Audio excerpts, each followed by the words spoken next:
Амен. За ерөөл дүрнүү бороотой яасан гоё шөнө болоод өнгөрчөө тий. Шүнжэнгөө унтсангүй борооны дуу сонсмоор санагдаад. Манай нөгөө довжоо төмөр дээвэртэй болохоор гоё шаагаад. Хин хамгийн энтлийн захын биш. Тий. Хамгийн энтлийн захыг жоохон нэшлүүлдэг 1 1 2 1 шиж. Зөв. Тэгээд техник чи алсаас өдөртөг болсон ш таамаар. Гоё нөгөө төмөрн дээвэр ингээд гэл борооны гэр гоё санагддаг. Аавыгаа санаад байт. Би бүр жоохон байсан аав маань намайг 7 6 7 настай нас болсон гэхдээ ингээд орж гараад юм санаад байдаг шүү дээ. Лагерийн байшин дээр мэдээж манай аав зураач хүн байсан, яамны хүн байсан. Жохоо тэгтээ тэгж агсан сохтуу тавьж хүүхдүүдэд шахарлуулахгүй л дээ. Найзуудтайгаа бум гэл аминда намайг унтуулчихгүй биш сэрээчихгүй санаатай. Юм яриад галлын дуу ингээл чатбат гээл те. Төмөр дээвэр ингээл тэр дуунд би ингээд дуртай болсон. Бороо орохоор юусэн нойргүй ингээд тэр дууг сонсоод хөвтөд идэв. Гоё шин болж өнгөрлөө. Тэгснэ өглөө нь яг цуглааны өмнө нар мандах жишээтэй. Харин нэг асуудал нь бороо нь манай заал руу шууд орж ирээд байгаа юм тий. Сая пианонд бол би тэгэл зонтог байна уу гэх нь алгагүй нуруу муруу жоохон нойдон болцсон сууж яг миний дээрээс таарж тусаад энэ баахан төмпрээс авд тосцсон. Техникүүд дээрээ суус тусчих гад. Бид нэр өнөөдөр нэг тийм чухал зүйл үзнэ. Саулын тухай бид нар үзэж байгаа тийм ихэвчлэн хүмүүс ингэж боддог. Давид хаан бол янзын сайн хаан. Саул бол ягтай жоохон мяа гэж боддог тий муу хаан гэж боддог. Гэхдээ эхлэл нь уул нь тийм байгаагүй байхгүй. Хүнийг нөгөө байр суурь, амбиц, карьер, албан тушаал гэдэг юм эвдэлж байгаа байхгүй. Түүнээс анхандаа Саул тийм муу хүн байгаагүй. Нэг алдартай үг байдаг шүү дээ. Гэгэнтэн бүрд өнгөрсөн гэж байдаг. Гэмтэн бүрд ирээдүй гэж байна. Тэгэхээр бид нар энэ ингээл мундаг пасторууд юм чи одоо эдгээр мундаг ариун хүмүүс байсан байх гэж бодож болохгүй. Өнгөрсөн гэж байна, тийм ээ? Аригчин, тамхичин, танхаа, балмад ямар сандал Facebook YouTube дээр тэгж бичиж явахдаа нөгөө номлолын доор пастора та дээд микрийн сансарт байсан гэсэн нөгөө тийм гэсэн чи үйлчлэгээний төвийн өмнө миний скутерийг дээр үтсэн хүн та мөн байна те гэж. Би одоо Америкт байгаа. Тэгээд хэлэхэд би үгүй гэж хэлж чадахгүй яг санаж байгаа байхгүй. Ингээл нэг том олж исэн байхгүй. Тэрийг санам уучлаарай л. Устгаагүй тэгээд энд нь үлдээсээ яах нөгөө гигэн төмөрд өнгөрсөн гэж байгаа шүү дээ. Энэ хүн ч одоо шарваар өмсөөл айлаар орол хиймрийн сан тавиа явж исэн хүн бас сууж энэ та нар юмд. Харин нөгөө талаараа гэмтэн бүрд ирээдүй гэж байна. Сүм чуулганд сул дорой хүмүүс байгаа. Одоо харахад сул доройлдоо алдаатай, зөрчилтэй, дутагдaltaй гэхдээ ирээдүй гэж бас байна. Бид нар юун дээр фокуслно, түүн дээрээ алдаад байдаг ийм зан чанартай. Энийг та нар маш сайн ойлгож аваа. Хүн юун дээр фокуслно, түүн дээр алдаад байдаг. Нэг барилгын компани дээр ийм юм болсон юм байна л да. Айгуу том нүсэр корпорац юм байна л да. Корпорацууд ч ингээд одоо миний шиг ингээ хадаас шүрүүп автиркэн дээр ингэж анхаарал тавих боломжгүй шүү дээ. Дандаа килограммаар нь авдаг, тооноор нь авдаг. 1 тонн хэдэн автирк болох уу? Би нэ мэдэхгүй шүү дээ тийм үү. Юмаа ингэж авдаг. Тэгээд скритүүдэл маш сайн тавьдаг. Бүр цагдаач оруулахгүйгээр ингээд харуул хамгаалалтуудаа цахилгаан борохоо эднэрээр хангаад ингээд тэгсэн чи нэг өдөр ингэсэн нэг ажил тараал явсан чи нэг нөхөр юм тэрэг эмнийг дуутай барилгын тэрэг байдаг шүү дээ. Тийм тэрэгэн дээр юм жижигхэн хайрцаг айгуу жогтой юм хайрцаг тавьцсан гараа явж ирсэн гэнэ. Тэнгүүд скрит зогсоогоод наа хайрцаг чи юу байгаа гэсэн гэнэ. Хулгайг нэгж өгсөн шүү дээ. Энэ хайрцаг модны үрдэс байгаа. Можааны эндээс авсан модны үрдэс хийдсэн гэсэн чинь яах ч наад үрдсээр гээд би гэртээ үрдсээр цэвэрлэгээ хийдэг юм а гэд онгойлго наатгаа гэж шалгасан чинь нэрээ нөгөө нэг жогтой жижиг хайрцаг дотор үрдэс л байсан гэнэ. Асгаад үтсэн ч дотор модны үрдэс. Тэгэхээр за гар гэд гаргацсан. Дахиад хэд хоногийн дараа нөгөө нөхөр чинь дахиад нөгөө тэр ихтэйгээ нөгөө хайрцагтайгаа гарсан. Дахиад чи юу? Дахиад наад хайрцаг чи модны үрдэс байгаа юу? Тийм. Дахиад цэвэрлэгээ юу? Тийм. Онгойлго шалгана. Онгойлгоо шалгасан. Нэрэл модны үрдэс. Яа 3 дахь удаага дахиад гараад 4 дахь удаага гарахад нөгөө скриптийн хамгаалагч бодсон гэнэ энэ нэг л жоохтой байна гэд. Дахиад чи юу? Дахиад цэвэрлэгээ. Дахиад наасан чи үрдсэл байгаа юу? Үрдсэл байгаа. Шалгуул гэдэг. Онгоолгоо шалгах үрдсэл байна. Тэгээ нөгөө скрипт бодсон гэнэ. За болио хоёлаа.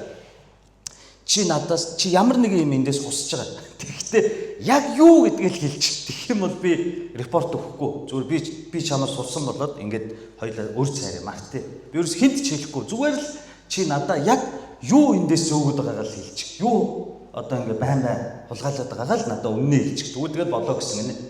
Юу гэж хэлсэн гэж? Барилгын тэрэг хулгайлсан юм аа. Энэ дээр юу анзаар гэж байна?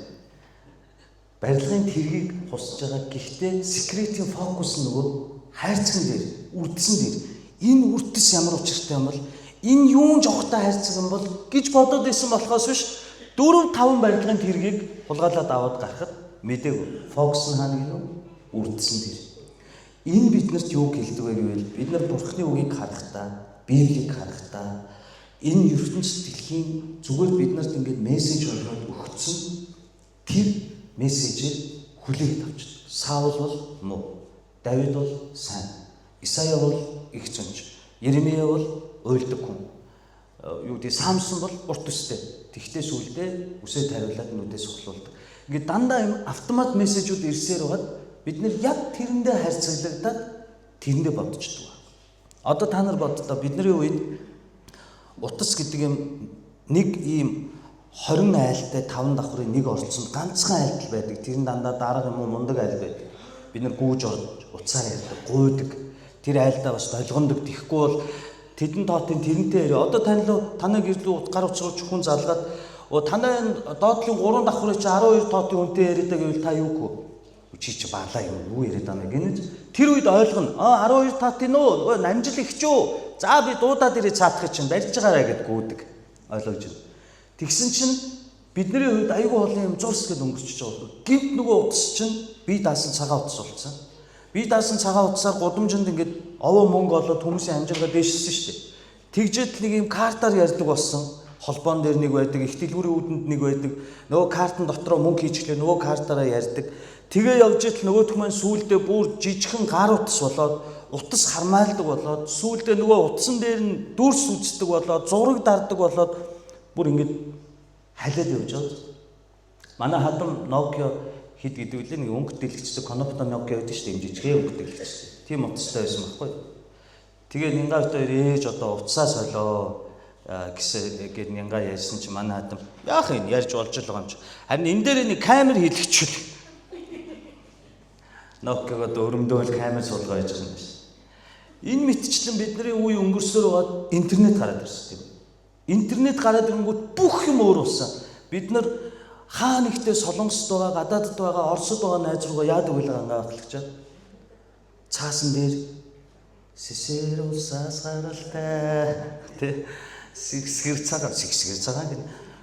Тийм захиагаа бичээд тэгээд дугтуугаа долоогоо цавгаар наагаад марк худалдаж аваад тэгээ одоо гангаахлагч бол отгоо өгчөө захиа явуулбал бас гайгүй гоё үнэтэй марк наахгүй бол энэ ямар нарийн амт юм бэ гэж тийм үү.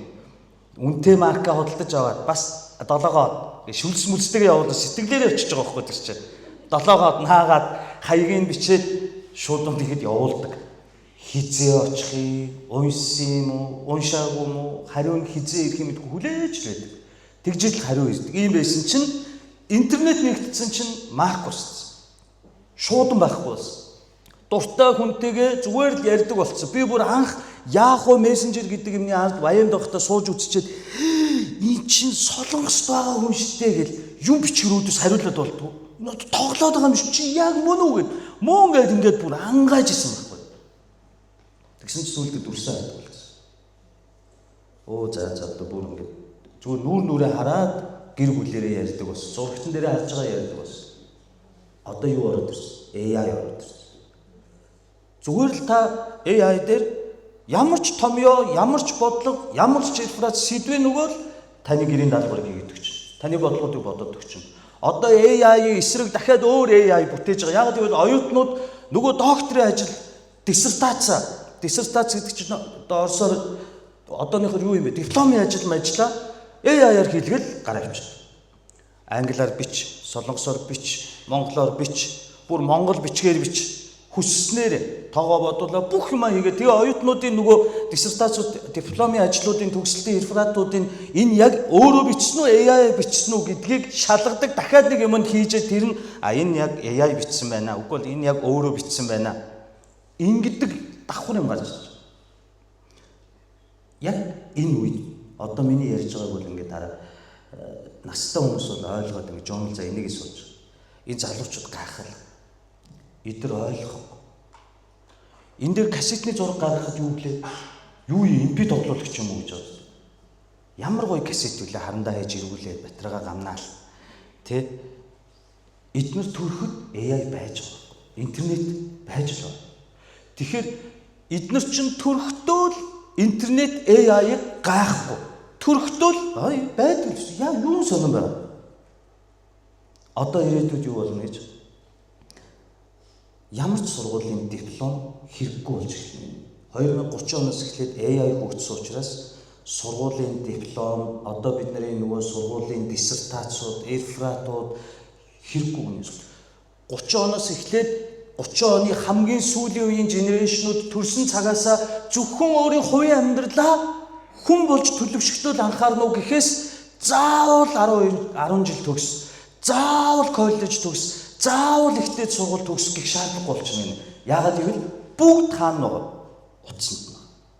Бид нар номын сан ороод, номын сангийн ихчид набоор өгөөл, гуугаал, түүгээд нөгөө номын өөр ангийнхаа авцсан бол чи дуусгараа надад өгчөөрөө би түр энэ ширээн дээр чимээгүй унтчээ гэж хүлээгээл нөгөө мо ганц номоор аваад уншаад бичээл тэмдэглээл тэгэл өстой битгий шүлсдэж ингэж эргүүлээд чи гоё наадхаа цэвэрхэн эргүүлгээл загнуулаад одоо эднэр бүх юм нь утсанд нь байж байгаа. Тэгэхээр нөгөө диплом, реферат, диссертац эдгээр чи ямар ч хамаагүй болно. Хэрэггүй болж байна. Уюуд өөрчлөгдөж байгаа. Уюуд өөрчлөгдөж байгаа. Энд хүмүүс сатарчаад байгаа. Гэтэл Бурхны үг яасан? Есүс эзнийг ирэх хүртэл нэг ч үсэг гээхдэггүй гэж. Бурхан өөрийн сүнсээр хамгаална гэж. Тиймээс бид нар хайрцагнаас гарахаас өөр арга байна. Бид нар Библи хэмээх энэ нандин хүлгэн судар дээр хүүгийг дурлж, хайрлж, үүнээс л зурхгүй бол энэ дэлхий дээр зөндөө олон салаа зам гараад ирсэн. Альч замыг харсан зөв юм шиг. Альч замыг хүрсэн ивэл юм шиг.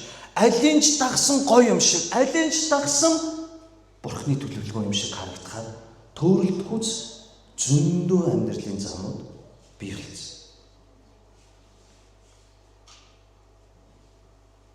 Тиймээс бидний болгоомжлох ёстой зүйл нь хайрцаггүйгээр Библийн үгийг ойлгож харах гэсэн утга илэрхийлж байна. Бүгдээ өнөөдөр 10 дугаар бүлгийг үзсэн. Саул хаан болохоор томилогдож байгаа. Цаа чи яасан нэлээ? 4-7 хоногт илжигнүүдээ хөөгөө явж ирсэн. Илжиг хайгаад явж ирсэн чинь 3 хоног болоод хоолн дуусаа за одоо болио 5-6 газ Биньямины нутаг Кивят Яаримыг бүтэн хайлаа байхгүй байна. Одоо буцъя гэсэн чинь зарцсан байж. Одоо энд нэг Зууф гэдэг хотоогоо энд Бурхны хүн ирдэг юм аа. Тэр хүн амнаас нь гарсан үг болгон биелдэг юм аа. Ядаж тэрнээс илжигнүүдийн маань холж өгөөч гэж асууя. Бурхны хүн юм чинь заагаад өгч магадгүй. Өөх юм байхгүй шүү дээ. Бит хоёрын идж уух хоол хүртэл дууссан. Юугаа тэр Бурхны хүнд өргөл барьж болгож өгөх юм бэ гэсэн чинь надад шикелийн дөрөвний нэг байна. 1.3-4 грамм мөнгө л гэсэн үг. Ёс болгож өгдөг. Окей.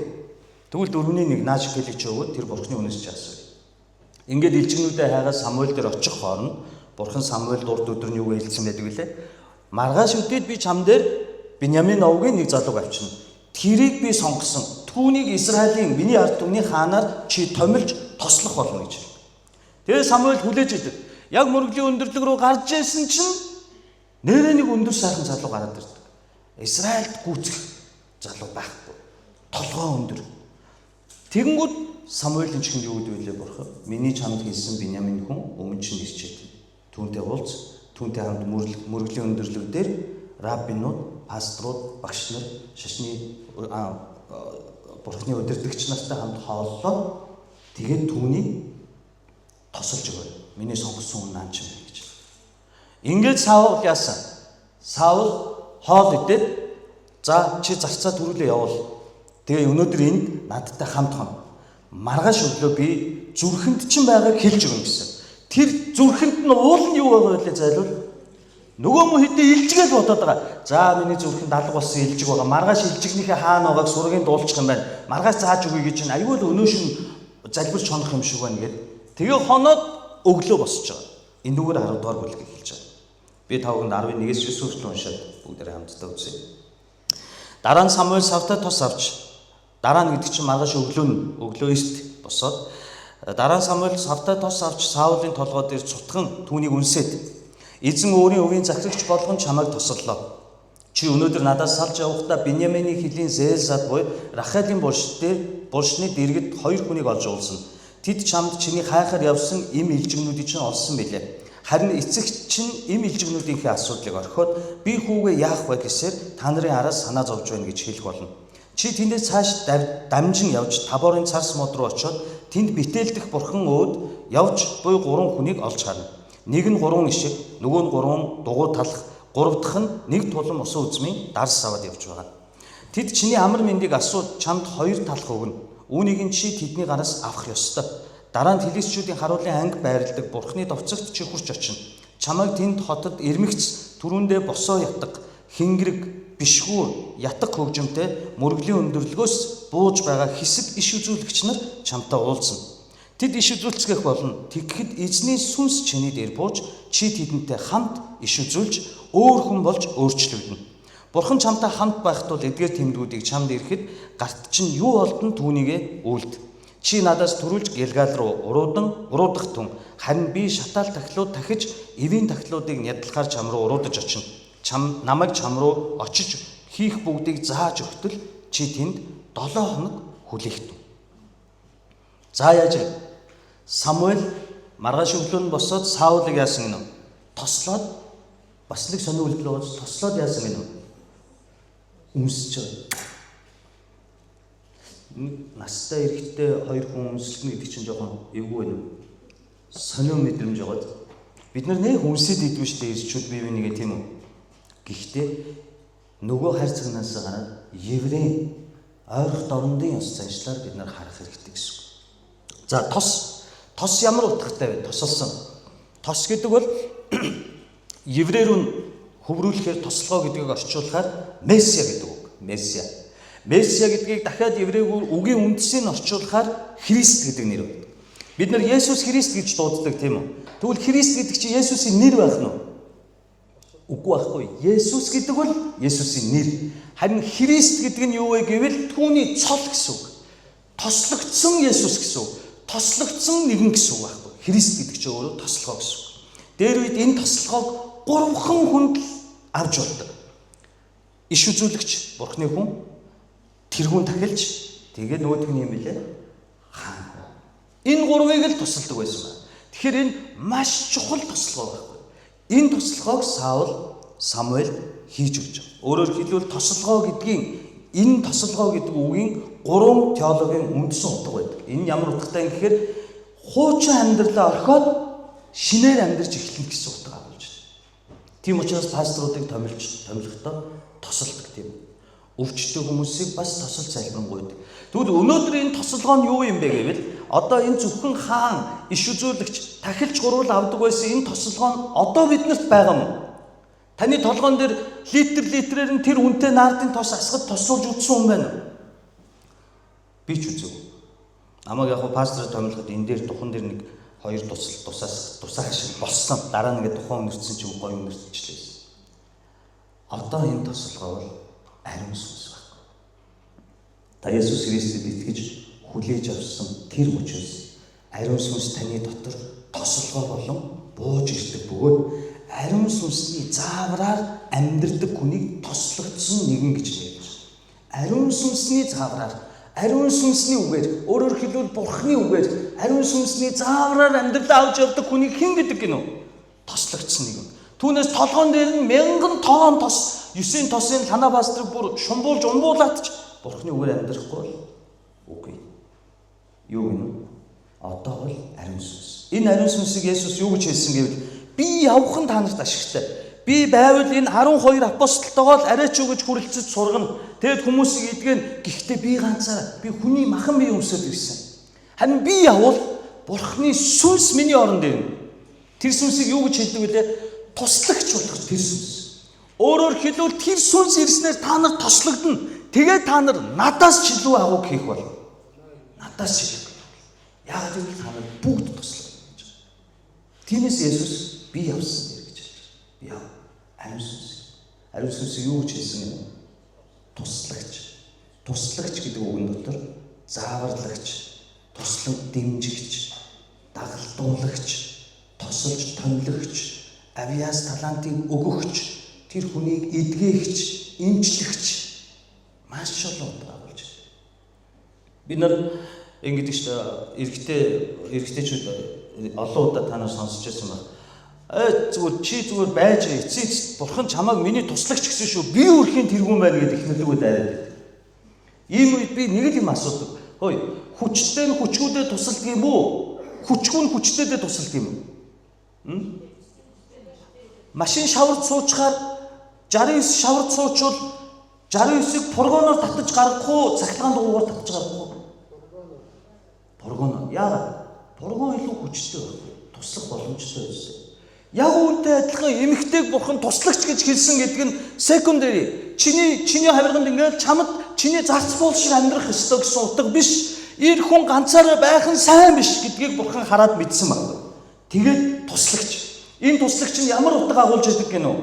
Тослогоо, авиас талант, хоол, унд, туслан, дэмждэг, босхон, барьдаг, бүр эдгээдэг гэнэ. Тэр бид нэр эхнэрүүдээ чи зүгээр хавирга зүгээр туслагч юм чинь гэж болохгүй шүү дээ тийм үү? Туслагч.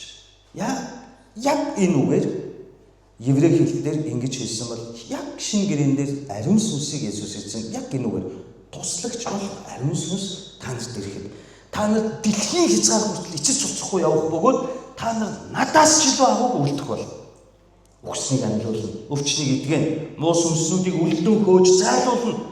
Та нар гайхамшгуудыг хийх болно гэдэг. Хэний тусламжтай? Ариун сүнс. Түүнийг юу гэдэг вэ? Тосолгоо.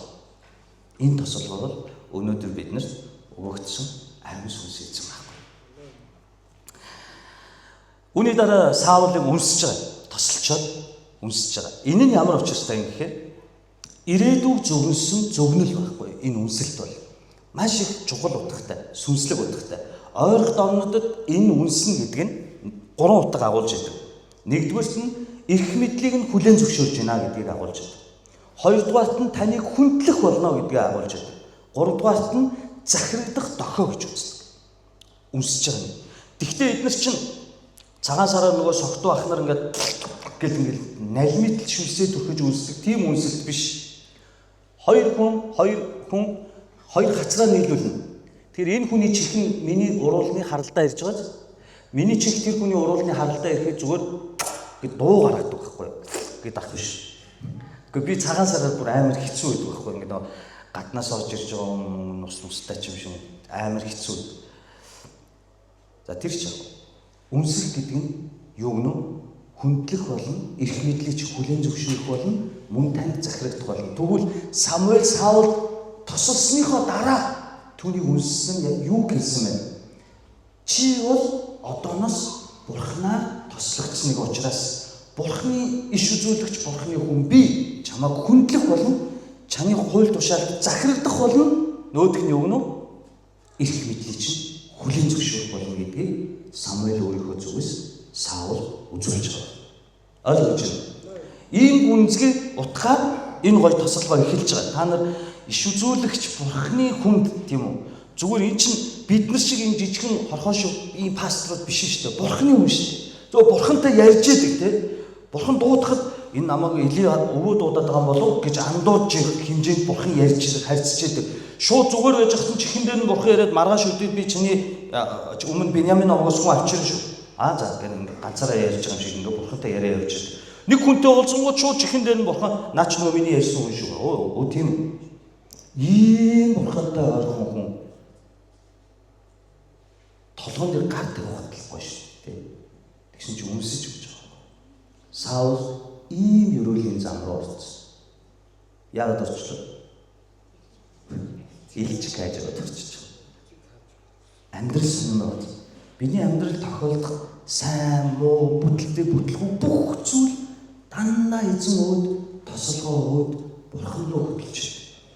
Ямар үед вэ? Ариун сүнсний үгээр, бурханы үгээр амьдарч байгаа үед. Та бурханы үгээр амьдарч л бол амьдрал дахь бүх соёлд чинь ерөөл рүү хөтлөх зам байх бол. Ингээд Саул 3 тэмдэг өгж байгаа. Ямар 3 тэмдэг өгсөн бэ гэвэл би товчхон сая бүгдээр уншсан юм чи. Эхнийх нь болохтой зэрэг өнөөдөр чи надаас тосолж явуулахдаа, өнөөдөр чи надаас салж явахдаа Биньяминий хилийн Зээлсад буюу Рахалийн булшин дээр очино. Рахел чи хиний эхнэр? Нэг ихчдүү хоёр байдаг штэ. Яаковын эхнэр штэ. Ляа гэд их чинь хулигтад лабаа өгцөн. Дахиад 7 жил байжгаад хайртай Рахельтайгаа суусан Яаковын хайртай эхнэр Рахел. Рахелийн булш буюу Рахелийн булшны дэргэд Зээлсад очино гэж хэлж байгаа. Тэнд 2 хүн чамтай таарна. Тэр 2 хүн юу гэж хэлнэ гинөө? Илжигнүүдийг чинь олсоо. Эцэг чинь санаа зовж байна. Одоо яв гэж хэлнэ. Өөрөөр хэлбэл чи тэнд очих мөчид чиний амьдралын энэ хүртэл ирсэн хамгийн том зорилго нь юу байсан? Илжигд олох байсан байхгүй. Тэр чинь болов. Өнгөрсөн амьдрал чинь одоо дууссан. Илжиг чинь олдсон. Одоо чи эцэгтэй үйлчилж илжиг хайж явдаг хүн биш. Чи Израилийн ард түмэнд Бурханд үйлчлэх хаан хүн болсон гэдгийг тэр 2 хүн юугаар илэрхийлж хэлж байна. Илжиг чинь олдсон. Одоо болов. Одоо чи дахиад илжиг хай. Тэв жижиг юм битгий үзэл. Одоо жоохон том юм яар гэх нь хайшин. Одоо чи Израилийн хаан болсон. Бурханы ард түмний хаан болсон. Өөрөөр хэлбэл энэ тослогооны дараа яаж вэ? Хуучин амьдрал нь бүгд шийдэгдээд тэндээ үлдэж байна. Одоо энэ ариун тослогооны дараа Саул өөрөөр харж эхэлнэ. Бүтэн Израилийг харж эхэлнэ. Илжиг биш, Израилийн ард түмнийг бурхан руу эргүүлдэг болно. Илжигнүүдийг биш, алдагдсан Израилийн хүмүүсийг бурхан руу эргүүлдэг бурханы ард түмний хаан болж байгаа. Шал өөр 2 амьдрал байгааз илжиг хайж яв. Бурханы ард түмнийг хайж яв. Энийг хаан дуусгах гинөө. Зээлсад Рахелийн булшин дээр очих гэж байна. Өөр айтайхан газар байж болдгүй юм уу? Ийм гой тослогоо авангуудаа булшин дээр очино гэдэг чинь бид нар ийшээ зулцаг явхад яагаад заавал батальоноор гардаг юм? Сэргийн ангийн наагур гарахад яг булшин дундуур очиж үзтээ. Хичнээн магтан дуудуулаад Есүсийн цус агуу чадaltaй гэж явсан ч яагаад чи нэг булшны чулуунууд нэг л цаанаа л нэг миний ирээдүйд амьдрах хот шүү дээ. Тэ. Нэг он сар бичээл нямж сэрэн залуу доор нэг загламай сийлэг тэнд тавьж таарах баг. Яагаад Рахел юм бол гэж. Та нар сайн боддоо. Яаков 12 хүүтэй. 12 хүн 12 овг аймаг болсон. Тийм ээ? Үүнээс Яагаас хэдэн хүүхэд, Рахелаас хэдэн хүүхэд, үлдсэн шивгчдээс гээд ингээ 12 хүүтэй байсан. Татвар юмсгэх үү. Яагаас яг хэдэн хүн төрсөн? 10 манай Библийн багш өстой. Зүгээр магистр одоо баг теологийн доктор хамгаалах гэж байгаа хүн яаж ийна? 2 л хүүхэд төрсөн шүү дээ. Яач хүүсэр байсан? Та нар санахгүй байна уу? Яа гинэ? Яа биш. Рахел хүүсэр байсан шүү дээ. Хайртай гинэ тэ. Тэгээд 2 л хүү төрсөн. За тэгвэл хин 2 төрсөн? Йосеф, Биньямин 2. Онцгой. Алтны дэргэст 3 шаардлагын гэдэг шиг болж шүү дээ. Йосеф, Биньямин 2 төрсөн. Гэхдээ Биньяминийг төрүүлэхэд Рахел яадаг вүлээ? Йосефийг төрүүлчихэд Биньяминийг төрүүлэхдээ төрхийн хүндэрлээр нас урч. Энэ бол Рахел гэдэг эмэгтэй. Яагаад гэвэл энэ булшин дээр авч байгаа. Сайн бод. 9-р бүлгийн 1-р ишлэлээр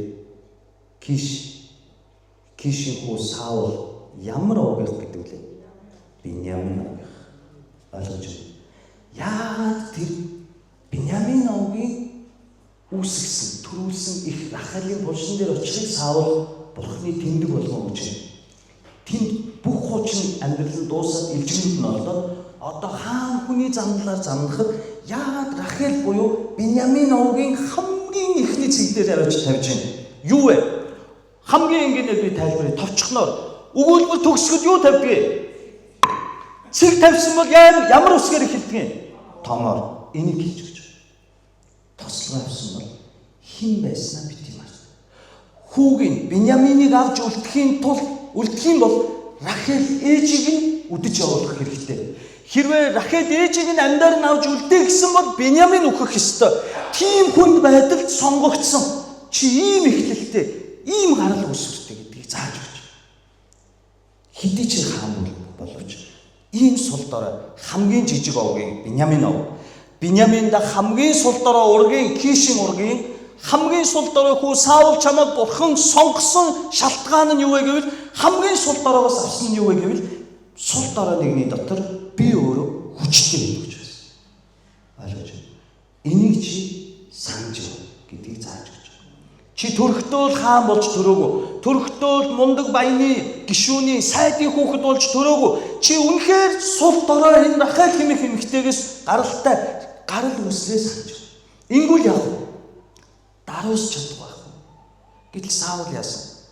Рахел дээр очиод нэрээ эн чинь миний өвөг дэйсэн. Би чи нэрээ ийм гонигтайгаа төрсөн. Миний харьяалагддаг ураг овогч нь энэ ядарсан эмэгтэйгээс гарахтаа энэ овгийг бий болгохын тулд энэ Рахел хэмээх энэ эмэгтэй амиа тавьж төрүүлсэн юм шүү.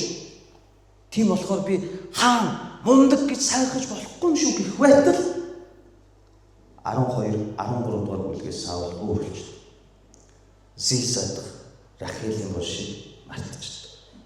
Хаанаас төрсөн нь мартчихдаг. Би нар олон жил пастор хийхээр ийм болсон хүмүүс байдаг. Миний хамгийн боломжтой зүйл хэн байснаа мартчихдаг. Олон жил даг хийхээр бас хэн байснаа мартчихдаг. Та нар зарим нэг би одоо нэр ус дурдаад ихгүй сайдыг санаж байна. Автобусанд суугаа явж байгаад гудамж нэгэ тамхины ишмиш хаяад маяад гэж ярьсан чинь зүгээр штэ. Гудамж тамхины иш хай шууд 150 сая торох тэгэл шийдчих. Тэр хүний аманд 150 сая зүгээр л торгуулийн мөнгө шиг сонсож байна. Чи бидний хувьд юу юм бэ? Чи орох орны маань 150 саятай бол юу юм бэ? Байр аваад түрээссэн. Ажил хийхгүй амьдрна. Тэр хүн зүгээр л тэгж вакуумчсан. Сүүлд тэр давгийн тоомыг та нар харсан. Яг асууж байна. Та яг вакуумчсан байсан санаж нүг гэхэд хүлээн зөвшөөрч байгаа. Тийм ээ. Өдөр бүр өмнөө цагдаагийн хамгаалттай, өдөр бүр 2 бие хамгаалагчтай, зайсандах өндөр орд хашинд амьдрна. Өдөр бүр замынхын өмнө бүх машинуудыг бүх бөглөөг цагдаа нар нээж өгнө.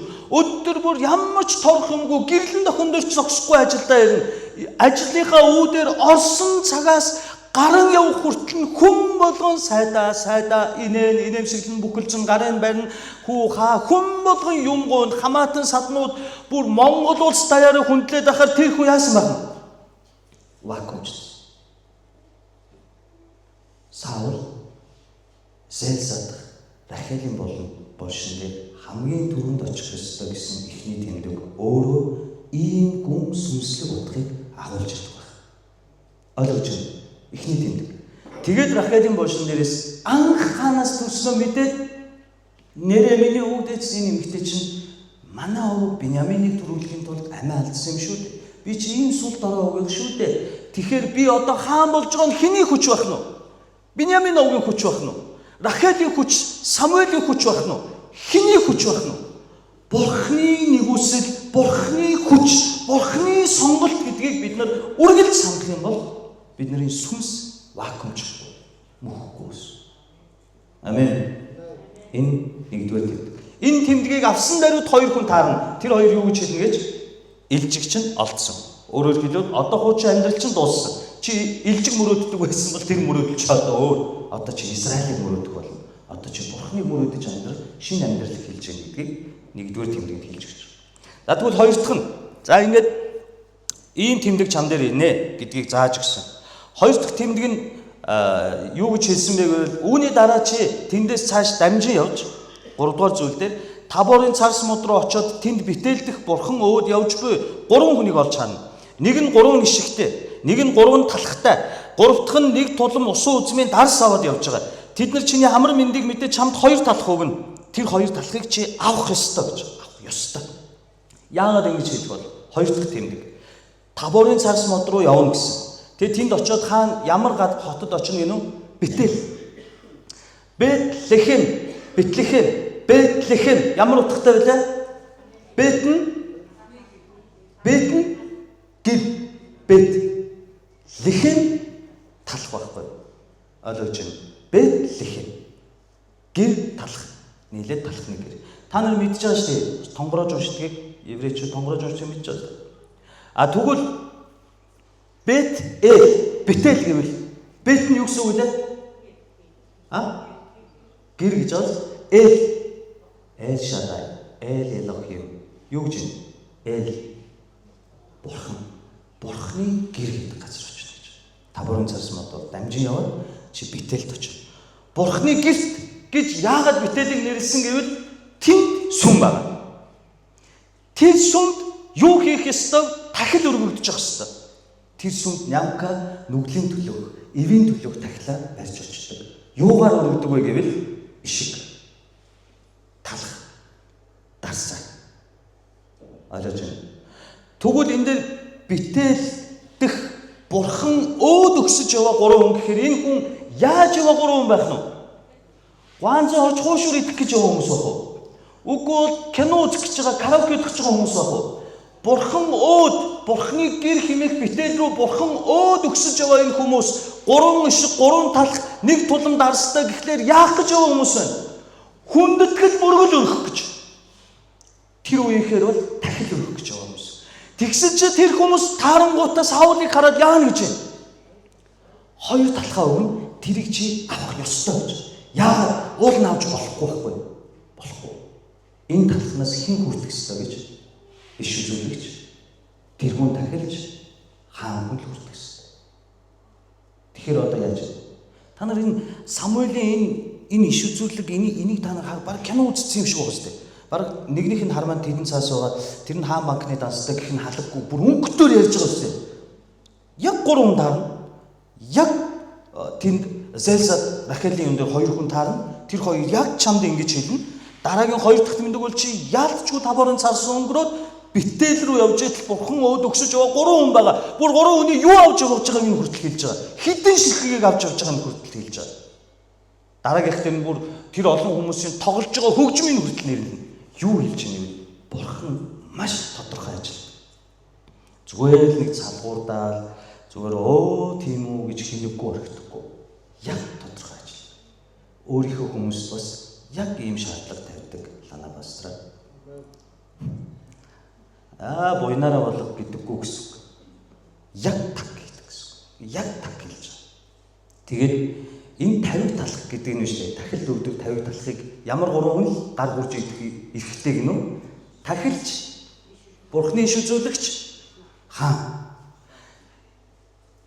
Тэгвэл одоо Саулд 250 талхаа өгнө гэдэг чинь хүндэтгэн мөрөхөж яваа Бурхан өөд алхаж яваа хүмүүс Саулыг хэн гэж хүлээн зөвшөөрч байна? Хаан гэж хүлээн зөвшөөрч байна. Иннээс бол Саул дараа нь Давидыг үзэн яддаг шүү дээ. Санаж байна та нар. Удахгүй бид нар үзнэ. Давид яг энэ 50 талхнаас аваад ичдэг. Тэр үед хэн хаан байсан вэ? Саул хаан байсан. Харин Давид нууцаар гэртээ томилогдсон, тослогдсон байсан л дараагийн хаан. Гэтэ цаг нь болов байсан. Тэгсэн чинь тахилч ирээд 50 талх өгөхөөр нь Давид хуглаад идчихдэг. Тэрийг Саул сонсонгуудаа одоо түүнд миний хаанчлал дутуу байна гэд алхаар хөөдөг. Тийм чухал сүнслэг утгатай талх байхгүй. Тэр талхыг чи авах ёстой гэж байгаа нь чи одоо зохистой болсон учраас идэх ёстой гэдгийг зааж өгч. Одоо яаж вэ? 2 дахь тэмдэг бол түүний эхний хангамж нь хоёулынгийн чинь талх дуслаа гэд 100 хот руу орж Самуэльд уулзсан бол одоо Саулыг хангагч нь хэн болж өгч байна? Өмнө нь талх богтолж явж амьдардаг байсан бол одоо хоосон явсан ч түүний хангагч нь Бурхан бөгөөд Бурханы хүмүүс байх болно гэдгийг зааж өгч. Амен. Маш гоё юм байл. Энэ 2 дахь тэмдгээр хуучин илжиг мөрөөдөж, илжиг хайж, аавдаа үйлчлдэг байсан бол одоо чи миний ард түмэн Израильд үйлчлэн би чамайг тусалсан. Одоо чи энэ 50 талхыг эдснээр би чиний хангагч, манна буулгагч, чиний амьдралыг хангагч нь би өөрөө байх бол. Энийг зааж өгч. Сонирхолтой байна уу? Зарим манай сүмийн чи айхтар сүнслэг шүү дээ. Ингээд номлолын дундуур шууд төрүүлээд иш үзүүлэлт рүү орчдөг тийм. Зүудлээд явчихдаг. Иш үзүүлэхгүй зүгээр үгээл сонсоо тийм хэдүүлээ. Үзэгдэл үзээд яах юм тийм үстэй.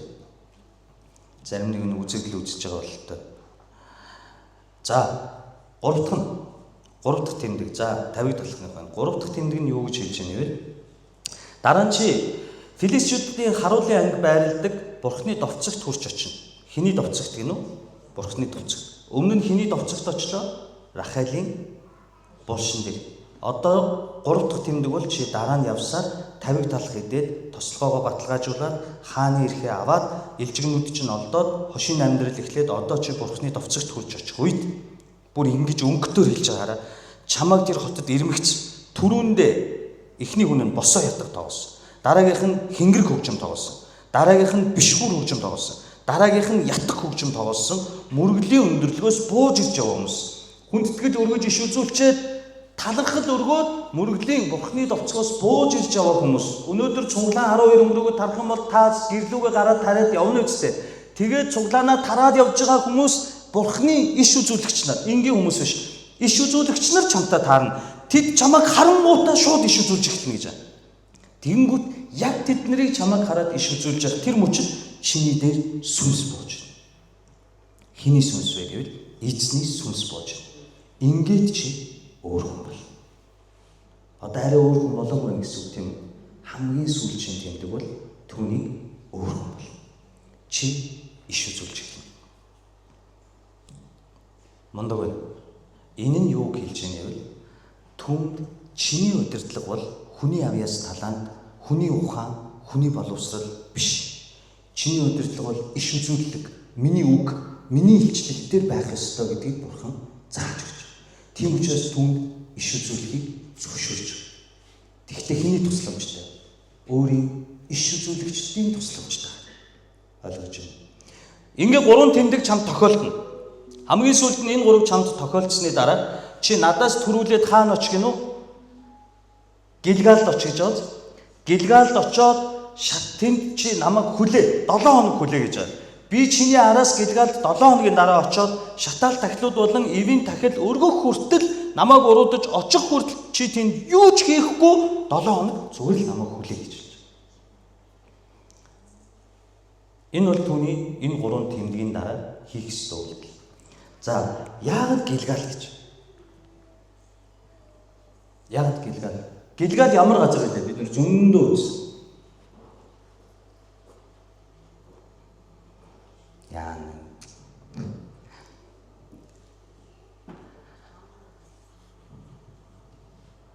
Гэлгал.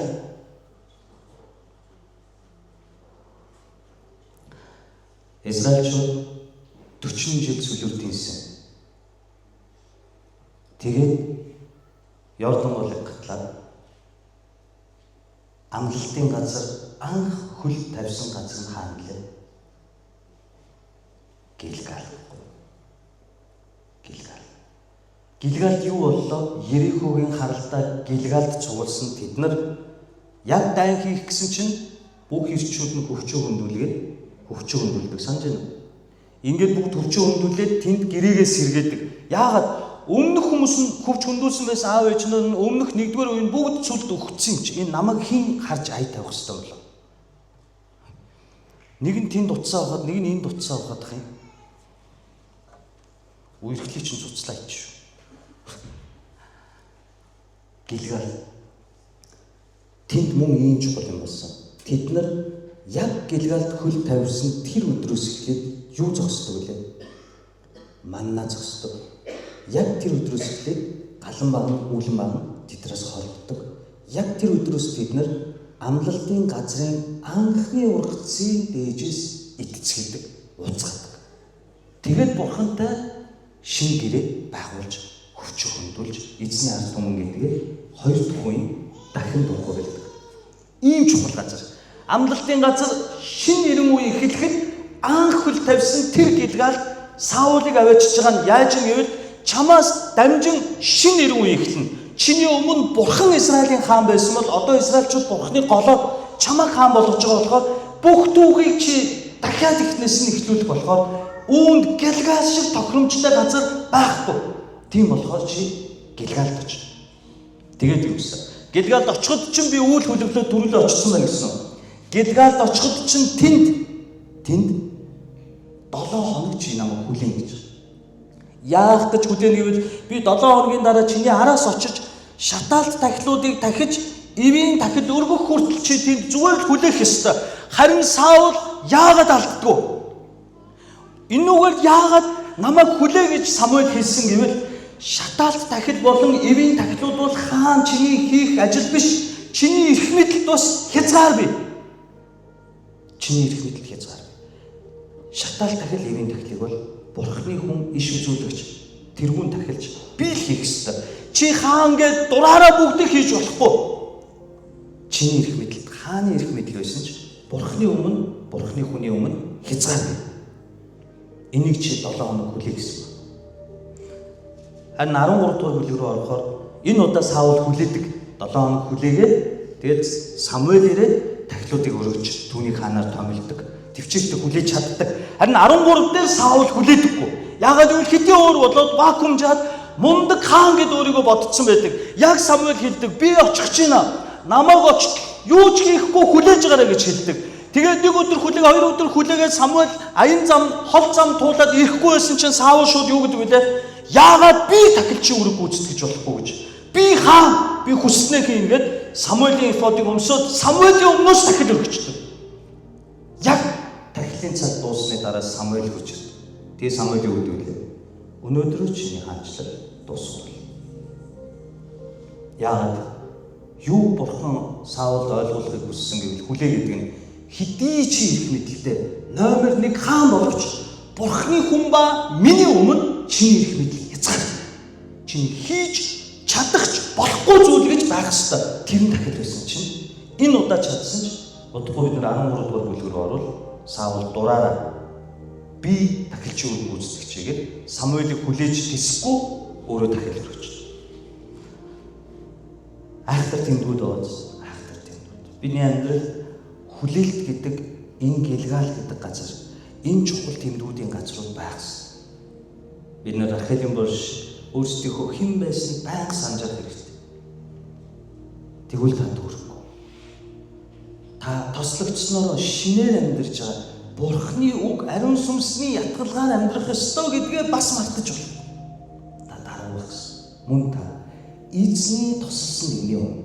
Бурхны өмнө, эзний өмнө тань хичнээн их хэрэг дарах байсан ч хязгаар бий гэдгийг бодож үзэх.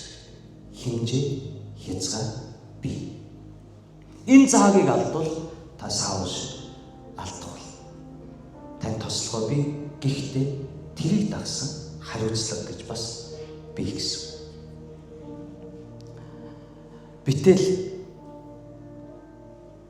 Бурхны гэр бүл иш үзүүлэгч нар энэ бүх 3 тэмдгийг харуул нэгдүгээрт нь дотоод чөлөөлөлт явагдаж байгаа. Дараа нь Бурхны хангамж явагдаж байгаа. Дараа нь сүнслэг хуваарлалт явагдаж байгаа. Тийм бааз Самуэлийн ажил бол Самуэлийн ажил. Тэр энийг хийх л тэнд ч оролцож байна. Чиний хэмжээ хязгаарч бий. Чиний хийх ажил бол тусдаа. Тэнд Самуэль оролцож болохгүй. Бурхны хүний хийх ажил эрх мэдэл бас тусдаа. Эрх мэдлийн хуваарлалт. Мөн энэ дээр ингэж хэлж байгааз яг тэр үед Бурхан чиний дотор Бурхны сүнс бууж чиний зүрхийг өөрчилнө гэж байна. Зүрхийг. Тослого авсны дараа юу өөрчлөгдөн юм? Зүрх. Зүрхээ гаргаж ирээ харуулах юм байна уу? Байна гэж байна. Ланахнаар оюунэгч зүрхээ гаргая гэж утга аваад. Зүрх дотор байдаг. Зүрхэнд амийн болог бий. Таны бузармаг бодлууд, шунал тачаал, таны завхаа зайдан бодлууд, таны ариун бодлууд, Бурхныг хайрладаг хайр, гэр бүлдээ үнэж байх ёс зүй, Христ итгэл ёс зүй, сайн муугаараа нэг зүрхэнд бүгдээрээ дотор нь бий. Харин Бурхны туслахаа хаанаас эхэлж байна? Дотроос эхэлж. Өндөг гаднаасаа хагруул яадаг лээ? Үхдэг. Харин дотроос хагруул дэгдэх болж амьддаг. Яг үн шиг тослогоо бид нар дотроос нь Бурхан хардаг гэдгийг мартчих. Бид нар ямар хүнийг тослогдсон хүн гэх гээд нэвэл над шиг энэ микрофон байж олон юм тайлбарлаж гоё ярьдаг, гуайхчдаг, хашгирдаг хүнийг хараад тослогдсон пастор гэх гээд байдаг. Дуу зохиодог, хөгжим тоглодог, амар авьяас таланттай мундаг, орилж хашгирдаг, эдгэрлийн номдол хийдэг хүнийг хараад мундаг пастор, тослогдсон хүн гэж бодоод байдаг. Гэтэл энэ нь бурханд огт хамаагүй. Юу хамаатай вэ гэвэл дотор зүрх тослогоо тэнд. Тэр хүний гой уран панаалтай ярьж, уран цэцэн номлож, Библийг гоёор тайлбарлаж, янз бүрийн дуу муу зохиож, янз бүрийн авьяас талант мундаг харагдах нь тослогоо огт биш. Энэ бол зүгээр л авьяас. Энэ бол зүгээр л Бурхны өгсөн талант бэлэг төдий. Харин жинхэнэ тослогоо хаана үүдгүй гэвэл зүрхэнд нь. Зүрх. Харин хинэж зүрхийг нэвт гарч чаддаг. Юугаар хардаг вэ гэвэл үрс. Түрүү 7 хоногт би хэлсэн Есүс инжирийн модыг яагаад харах болсон? Тэр том навчтай сүрлэг модонд инжир байх ёстой үед үржимс байгаагүй. Харахад нэг л их саглагар мундаг мод, нэг л их хар микрофон барьж орилж хашгирсан ямка, нэг л их дуу зохиосон, нэг л их энэ тэн гадаад улсуудаар өргөдөж номлол инээ тэрэг хийж яваа ямка. Харахад нэг л навчтай инжирийн мод. Харин яг Есүс ирсэн чинь яг ямкагаас хэрэгтэй үржимс идэх гэсэн чинь аюултай үз. Саулын туслахыг бурхан хаанаас нь эхлүүлж зүрхнээс. Тэгвэл энэ тослогоо бидний амьдралд юу болж харагдах вэ? Авьяас талант уу? Мундаг ариун болж харагддаг уу? Мундаг гадна талдаа ямар дүр төрхтэй байгааг гарна илэрхийлэгдэн гинөө. Зүрхэнд нь юу байгаагаас илэрхийлэгдэн. Тэнд ёс зүй байна уу? Тэнд ариун байдал байна уу? Тэнд бурхны хайрлаг хай байна уу? Тэнд уучлал байна уу? Тэнд даруусал байна. Тэнд амар тайван байна. Тэнд итгэл найдвар байна. Тэнд бурхны нэгүсэл байна. Энийг тослогоо гэдгийг өнөөдөр бид нарт 10 дугаар бүлгээр зааж байна. Ариун сүнсний үр жимс гаргаад даруугаар чимээгүйгээр эзнээ дагагч тэр хүн зүрхээ өөрчилж амийн болгоосох зүрхээ хамгаалan амьдрагч тэр хүн жинхэнэ тослогдсон түүнийг бурхан ашиглав. Түүнээс биш бидний хардаг шиг том тайз, том сүмийн байр, том юм ярьсан, том үйлчлэл project хийсэн тэр хүн тослогдсон гэсэн утга агуулгагүй. Бурханы хувьд зүрхэнд нь ажиллаж чи өөрчлөв. Миний сүнс чам дээр буухад чи сэлэн бариад далаахад филистчүүд мянгаараа ташраараа унана чи тийм лаг агуулна гэсэн үү? Чи өөрчлөв. Миний сүнс чам дээр буухад чи өөрчлөв. Би чиний зүрхийг өөрчилнө. Түүний дараа чи хүсснээ хий. Тийм бааз? Би чам руу очих хүртэл чи хүлээ. Энэ бүхний дараа гарт чинь юу болдно? Түүнийг чи уулдаж. Энэ юу гэж? Энэ дотоод бэлхэл сүнсний тослогооны дараа чи номлож байна. Чи магтаж байна. Чи үйлчлж байна. Хэрвээ чи миний тослогоо, миний хүсэл, миний үгийг сонсохгүйгээр дурд зоргоороо гартаа юу болцсноо хийгээд үз. Тэгвэл мөнхийн улсын үүдэн дээр би юу гэж хэлэх вүлээ? Ёс бусыг үйлдэгч ямка чамайг би танихгүй гэж хэлнэ. Тэгэхээр би аава та намайг таних ёстой шүү дээ. Би чинь пастор шүү дээ. Би чөтгөрүүдийг таны нэрээр хөөгөө үсттэй. Таны нэрээр би өвчнүүдийг эдгээгээ үсттэй. Таны нэрээр би олон гайхамшгуудыг хийсэн бидтэй. Яагаад вэ? Ёс бусыг үйлдэгч. Ёо бэ үү? Юу гэсэн үг? Танихгүй гэдэг нь чи намайг таньдаг байж бол би чамайг танихгүй. Чи миний нэрээр гайхамшгуудыг үлдэж, чи миний нэрээр пастрын томилгоо авч, чи миний нэрээр номлож, миний нэрээр заадаг, миний нэрээр дуу зохиодог, дуулдаг байсан байж болно. Гэхдээ чи миний хүслийг асуудаггүй, намайг сонсдоггүй, миний үгийг дагдаггүй байсан учраас би чамайг танихгүй. Чи ганцаараа л ярьдаг байсан, намайг сонсдоггүй байсан. Чи ганцаараа дур зоргороор үлддэг байсан. Миний чамайг юу хийгээсэ гэж хүсэж байгаа чи хийдэггүйс. Тийм болохоор чи ихтэй танил биш. Ёс бусыг үлдэгч минь мөнхийн улсын үүднээс минь зайл гэж хэлж байгаа. Тэгэхээр Саулд өгж байгаа энэ томилгоо туслахаар маш нэмдэ гүнзгий утгатай гэдгийг та нар маань санаад хайрцагнаас чөлөөлөгдөж байгаа. Эзэн намайг өөрчлөж. Эзэн миний зүрхэнд яриач. Эзэн надад сонсгооч. Надад цаагч. Нэг залуу бүр аргаа ороод игч та дандаа сонсох яриад юм би өстэй яаж яаж ч нүдэ анаад хідэн цаг нүдэ анж хүлээж хэрэгтэй миний чихэнд юусэн юм сонсогдохгүй маа гэсэн. Харахгүй шүү. Одоо өөр ирээ. Библийн 66 хөлгөн судар төгс биелэлээ орж 7 дахь лац биелэлдээ орсон төгсгөлийн үе. Энэ үед Бурхан ярихгүй гэсэн. Энэ үед Бурхан олон гайхамшгуудыг үйлдэхгүй гэсэн. Энэ үед олон иш үзүүлэлт өгөгдөхгүй гэсэн. Юу гэсэн бэ гэвэл хэдийн энд бүгд. Бурханы дуу хоолойг сонсох хамгийн энгийн арга юу юм? Юу юм? Хөөе. Зүгш даа. Библи уншаа. Библи уншаад залбираад сүнсээр ойлгоод Библийг дагуу амьдрах.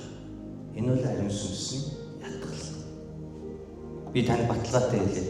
Та нүдэ анж яаж шигаyon хийж яаж ч бясалгал йог хийгээд таны чихэнд ямар ч байсан Самуэль дээрдэг шиг хөөе чиний хажууд байгаа хүн гэж ингэж ярихгүй байх.